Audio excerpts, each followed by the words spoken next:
So hey guys, welcome to my new video. तो दोस्तों, आज हम लोग डिस्कस करने वाले हैं कुछ मल्टीपल स्टॉक्स के बारे में। बिकॉज इन कंपनियों को लेकर बड़ी न्यूज़ है और साथ साथ इनके फंडामेंटल एनालिसिस भी करने की कोशिश करेंगे। तो वीडियो दोस्तों बहुत ही खास रहने वाला है, बिना स्किप किए ज़रूर देखें। और दोस्तों, अगर आप चैनल में नए हैं तो चैनल को सब्सक्राइब कर दें, बेल आइकन को प्रेस कर दें ताकि इसी तरीके से इम्पोर्टेंट नोटिफिकेशन सबसे पहले आपको मिलते रहेंगे। चलिए शुरुआत कर लेते हैं पहली कंपनी के साथ, जिसका नाम है RVNL यानी रेल विकास निगम लिमिटेड। अब देखिए न्यूज़ क्या है। तो rail Vikas Nigam limited share gain on project win from north eastern railway. तो नॉर्थ ईस्टर्न रेलवे से दोस्तों इस कंपनी को ऑर्डर मिला है। अब ऑर्डर की वैल्यू की बात करें तो 165 करोड़ का ये वैल्यू है, प्रोजेक्ट की वैल्यू है, जैसा कि आप देख सकते हो। तो एक तरह दोस्तों इससे पहले भी आरवीएल को लगातार बड़े ऑर्डर्स मिलते रहते हैं, लेकिन सब कुछ डिपेंड करता है इस कंपनी के परफॉर्मेंस के ऊपर कि परफॉर्मेंस किस तरीके से रहने वाला है। डिटेल आप चाहें तो इसको नोट कर सकते हैं प्रोजेक्ट का। अब चलिए बात करते हैं इस कंपनी के फंडामेंटल्स के ऊपर। तो हम लोग आ चुके हैं इनके डिटेल्स के ऊपर। अब दोस्तों ये कंपनी काफ़ी पुरानी है, 2003 की एस्टैब्लिश कंपनी है और दोस्तों ये पीएसयू कंपनी है, यानी गवर्नमेंट कंपनी है।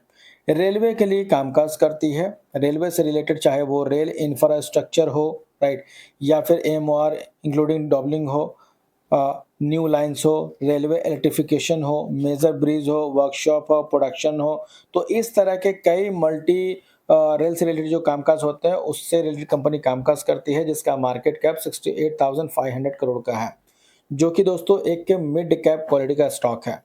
अगर हम लोग नंबर्स की बात करेंगे तो अभी दोस्तों इन्होंने अपने क्वार्टर टू के अर्निंग्स को पेश नहीं की है, यानी सितंबर के नंबर को पेश नहीं की है। और सितंबर के नंबर चेकआउट करना काफ़ी ज़्यादा इंपॉर्टेंट इसलिए भी हो जाता है क्योंकि लास्ट क्वार्टर जो जून क्वार्टर के नंबर आए थे वो कुछ खास नहीं थे, थोड़े से प्रेशराइज थे। एक बार नंबर आप नोट कर सकते हैं।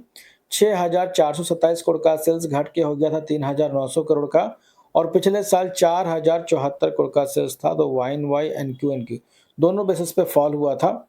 इसके अलावा नेट प्रॉफिट 459 करोड़ से घट के हो गया था 134 करोड़, और पिछले साल 224 करोड़ का था।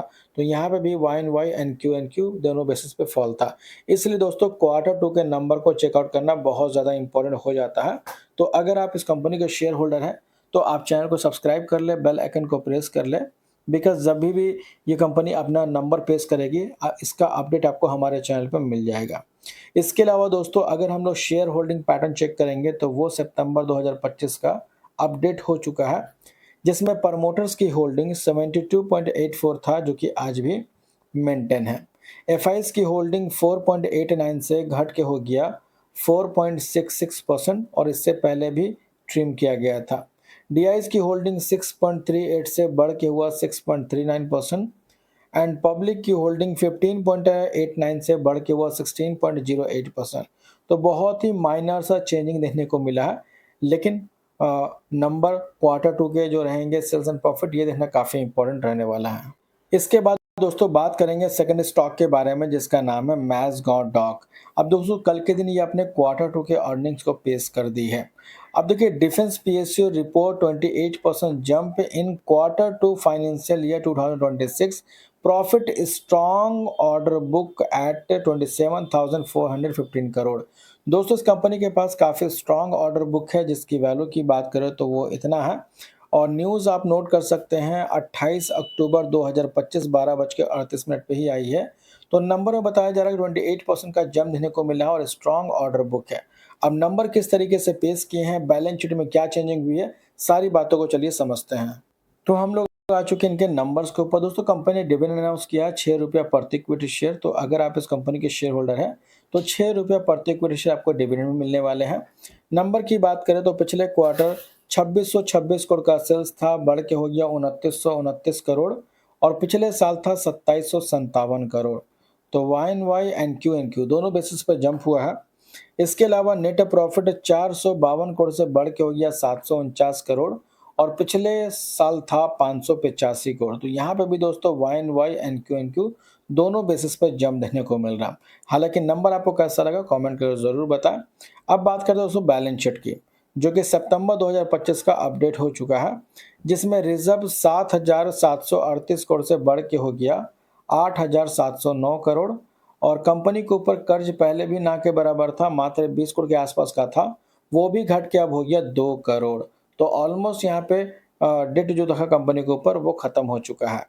इसके अलावा दोस्तों कैश इक्विवेलेंट की बात करें तो जून 2025 की बात करें तो उस समय आप देखिए जून नहीं मार्च 2025 की बात करें तो 16,150 करोड़ का कैश इक्विवेलेंट था, जो कि घट के हो गया 12,992 करोड़ का। और शेयर होल्डिंग पैटर्न तो हमने आपको कल भी डिस्कस किया था। तो ये कुछ नंबर आए थे इस कंपनी के, जो कि YoY एनक्यू दोनों बेसिस पे जंप है और कंपनी के पास काफ़ी स्ट्रॉन्ग ऑर्डर बुक देखने को मिल जाता है।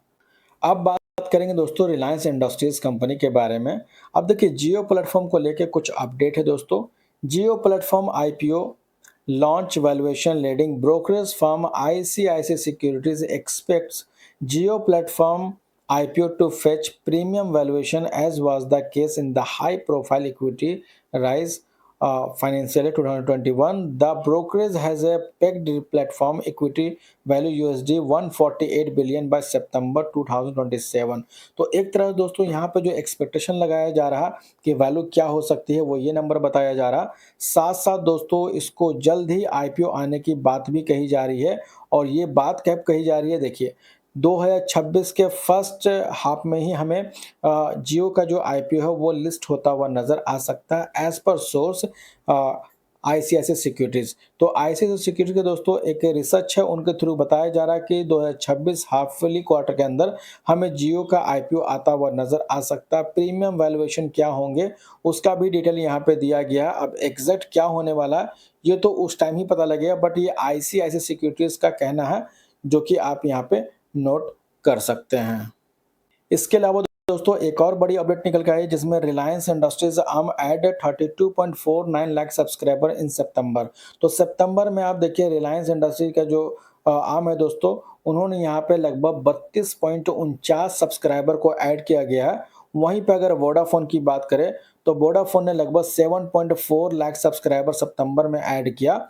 एंड इसको अगर एयरटेल भारतीय एयरटेल से कंपेयर करते हैं तो यहाँ पे 4.37 लाख सब्सक्राइबर ऐड किया गया सितंबर में। तो सबसे ज़्यादा रिलायंस कंपनी के अंदर सब्सक्राइबर ऐड हुए हैं और ये भी एक पॉजिटिव बात रिलायंस कंपनी की लगती है। हालांकि आपको कैसा लगता है कमेंट करके ज़रूर बताएं।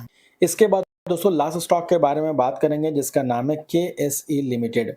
अब देखिए दोस्तों इस कंपनी के बारे में पहले भी हमने डिस्कस किया है और इन्होंने दोस्तों स्प्लिट अनाउंस किया है जिसका रेशियो है 1:10 का, यानी 1 के बदले में 10 शेयर मिलेंगे। और फॉर एग्जांपल अगर कोई इस कंपनी के 50 शेयर को होल्ड करते हैं तो बदले में 500 शेयर मिलेंगे स्प्लिट के रूप में, जिसका रिकॉर्ड डेट दोस्तों 28 अक्टूबर 2025 का ही देखने को मिल रहा है। यानी दोस्तों आज ही इस कंपनी का रिकॉर्ड डेट है 28 अक्टूबर 2025। तो अगर आप इस कंपनी के शेयर होल्डर हैं तो ये डेट आपके लिए काफ़ी इंपॉर्टेंट है। तो फिलहाल दोस्तों इस वीडियो में इतना ही। होप करता हूँ इन्फॉर्मेशन आपको अच्छी लगी हो। अगर अच्छी लगी तो इसे लाइक ज़रूर करना, चाहे तो सब्सक्राइब भी कर लेना, ताकि इसी तरीके से इम्पोर्टेंट नोटिफिकेशन सबसे पहले आपको मिलते रहेंगे। तो मिलते हैं नेक्स्ट वीडियो में, तब तक के लिए बाय बाय।